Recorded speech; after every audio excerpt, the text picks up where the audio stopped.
Hey, I'm Chris Berman. Coming up on ESPN, we'll see a guy that in only 7 seasons has already crept into the NFL's top 30 in all-time rushing yards. The bruising Corey Dillon. He'll have a big say in this one. San Francisco, New England. It's game time. Hello there, I'm Dan Stevens, and welcome to Gillette Stadium. My pal Peter O'Keefe will be covering today's game with me. Peter, playing on the road can be an unfriendly environment, to say the least, and it has been particularly unkind to these guys. Well, you at their 32-yard line. Johnson reels in the play for an offense. Johnson goes in motion. Defense. That will bring up third down. Nice pressure that time. Brady airs this one to the left sideline. And it's a nice catch, but also a nice move to shake the coverage. He owned that match. Brady dumps this one off, and it's tipped. It's into a nickel package. Stokes. Good call.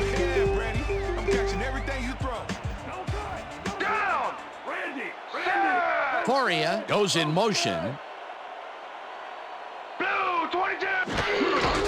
Dillon will take the handoff and heads out right. 34. Dillon gets the call again and gets in for the score. Patriots.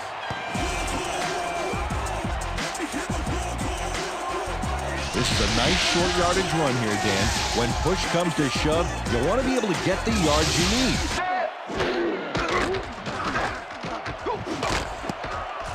They couldn't connect. Bate zips it to the left side of the game there, and they will face third down. Third and long, too, Dan. Big play coming up. Brady throws a big rain. Make those throws. Third down and 4 wideouts in the game. Brown pitches the... Brady lobs it to the left sideline, and Brady throws a bullet to the flat, and Vinatieri from 18 yards and cannot hook up the pass. You can take a shot in that situation, and it's really not going to hurt you. It's a good call. That'll bring up second down. Prevent a completion. You know, it's all about blanket coverage, and that, my friends, was exactly what we saw back there. On second down, and that'll do it for quarter number 1. The Patriots enjoying the lead 10-0. And that will bring up third down. Third down, 3 wideouts in the game. Dillon Catches. McCrary goes in motion. Dillon gets the handoff, and it ends left. Brady rifles it out left side, and it's off. Bate throws this one right sideline, and No, you first. No first, baby. No first. Yeah, no first, baby. Man. yard line.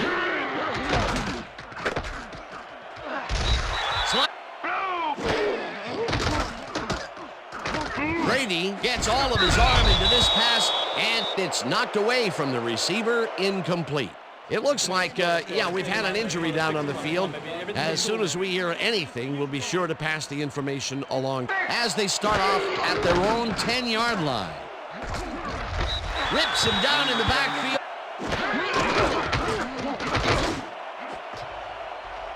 No dice. And They're icing the injury in an effort to ease the pain, but it doesn't seem to be that effective. the game has been firing on all cylinders. They seem to produce. Bate fires this one over the middle, and the ball's the fourth. And that'll do it for the first half of this one. The Patriots enjoying the lead 10-0. And now let's send you to Chris Berman in our studios in Bristol for the ESPN halftime report. Boomer, down from the eye. Dorsey lets it go here, and it's complete at the 23. The Patriots haven't got much out of their offense recently, and we'll see if they can get back on track here. This drive begins at their own 28-yard.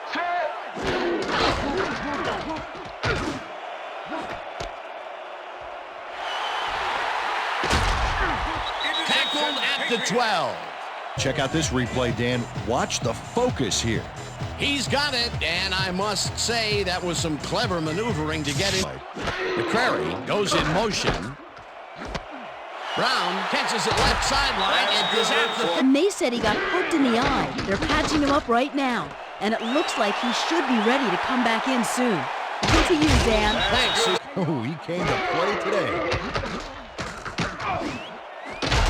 McCrary catches the bullet out left, and he's in for the score.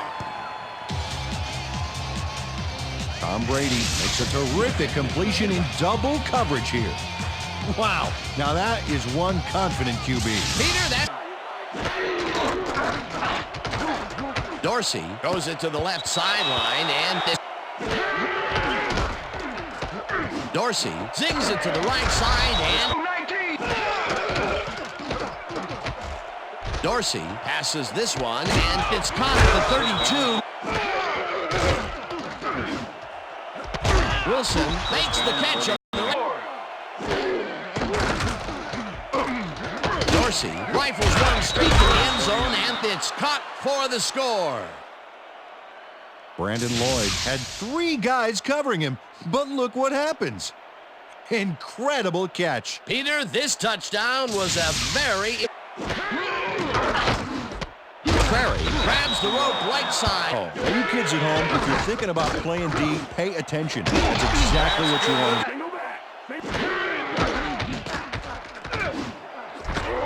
McCrary, best performance so far. Well, Dan, I like any receiver who's willing to go over the middle and sacrifice the body. Intercepted. Tackled at the... Great presence of mind to try for the football there. Dorsey zips it to the left sideline, and it's... And right.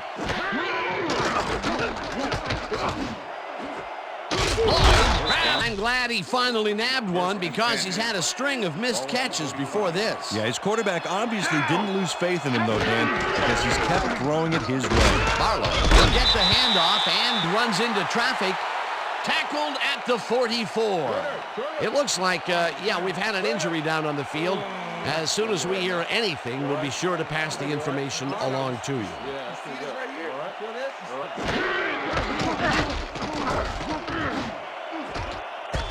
Wilson hammers the on second down. They try for the first, but it's played well by the defense. That will bring up third down. Nice pressure that time. Dorsey uncorks this to the left sideline, and it's caught for a touchdown. Curtis Conway is going to make the catch. Right there, but that's only the beginning. Look at him chew up the yardage. That's broken kind of a cold streak for him. The last 2 passes his way were incomplete. Yeah, let's see if he stays on track. Peter, it looks like the playoff race is shaping up. Well, it sure is, Dan.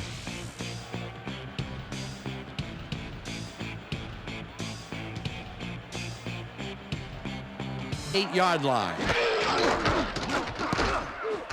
Brown didn't hold. Dillon goes right up the middle and will get.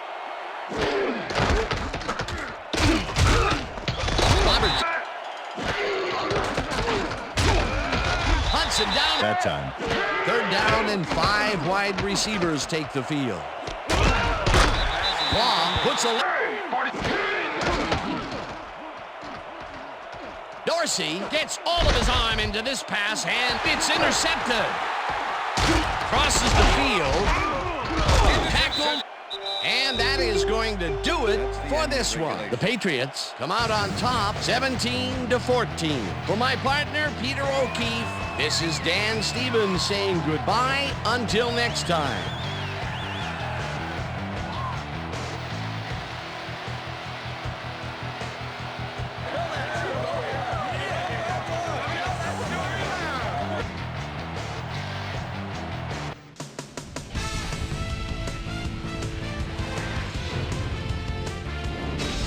All right, gang, great work as always. And with that, we welcome everybody back to the ESPN studios for our ESPN Video Games postgame show. I'm Chris Berman. The Patriots stepped it up for sure, putting up some good numbers. Now let's catch up with the player who really ignited his team's offense with his deft passing and has earned our Player of the Game award. Tom Brady was kind enough to give us a moment of his time, and he's on the field with Susie Calder. Susie? Thanks, Chris. You excelled under pressure today. You may have the ingredient your team needed to pull out a win here. What made the difference for you guys to come out triumphant today? First off, I'd like to give it up to the fans. They were big for us at this game today. Man, we just fed off their energy, and they fed off ours. I'd like to give it up to all the fans out there. Back to you, Chris. This is SportsCenter. Hi there, I'm Chris Berman. We got a lot of games to cover, so let's get to it. In our first game this week, we had the Texans come away with a 7-point win. In a long-standing NFC rivalry, we had the Cowboys pick up win number 7. The Buccaneers won this contest, but will stay at the second place in the NFC South. Dexter McCleon stepped it up this week and gave his team some added firepower for the win. 49ers, Patriots. Curtis Conway emerged as a real weapon as he pulled one in here. The Patriots go on to win this by the final score of 17-14. We had an interesting free agency pickup of note here. Trey's got the lowdown for us. Trey? All right, Chris.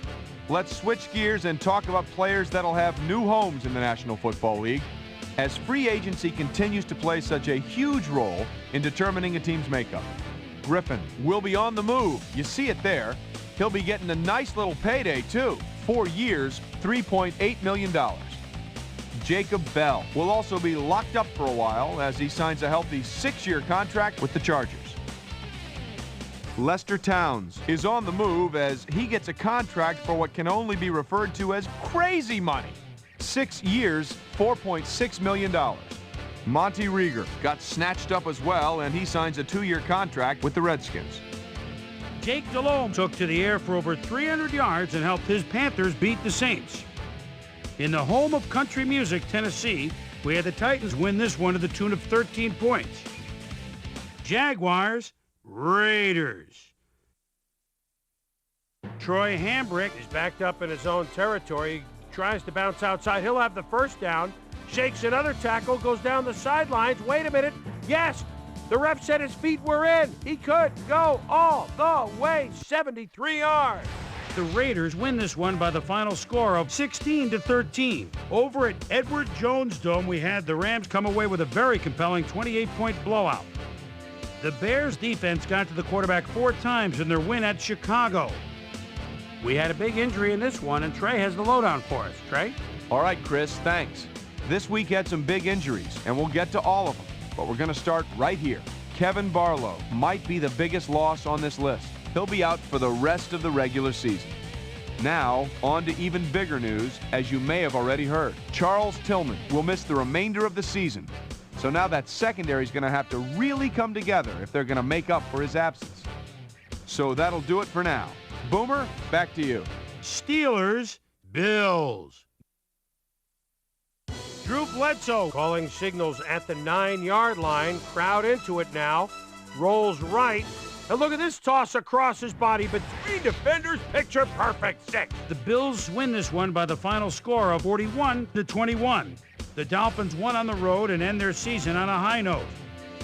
The Bengals won this contest, but will stay at the first place in the AFC North. Edgerrin James played well despite the loss and showed us why he's ranked up at the top of the league. Vikings, Redskins. Dante Culpepper is at the opponent's 29-yard line. He swings out as a safety valve. Look at him do this. The defense never saw him. Touchdown. The Vikings go on to win this by the final score of 23-21. And in our final game, we had the Falcons come away victorious. All right, Boomer, thanks. All right, folks, our playoff picture has now been officially finalized. So let's take a look at it now, shall we? We'll begin with a look at the AFC. Meanwhile, over in the NFC, the playoff picture looks like this. So the playoff matchups are set in stone, and we should have a few games that put the Wild into Wild Card Weekend. And that'll do it from here. Chris, let's send it back over to you. And then there were 12, the playoffs, right around the corner, which means it's time for our regular season awards. But first, my primetime players. The final round of game balls go to these Warriors, each with a standout performance in the final game of the regular season. All right, as promised, here's a look at this year's best of the best, our season-ending NFL award. Dante Culpepper, without a doubt, is going to take home the hardware in this one. You see the numbers on your screen, but numbers really don't tell the whole story. Leadership, work ethic, love of the game, that's what truly makes him stand out. He had, without question, the best year of anyone.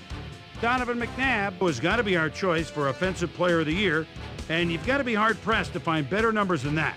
Obviously, give a lot of credit to the rest of the offense, but this is the guy that was driving the car, so to speak.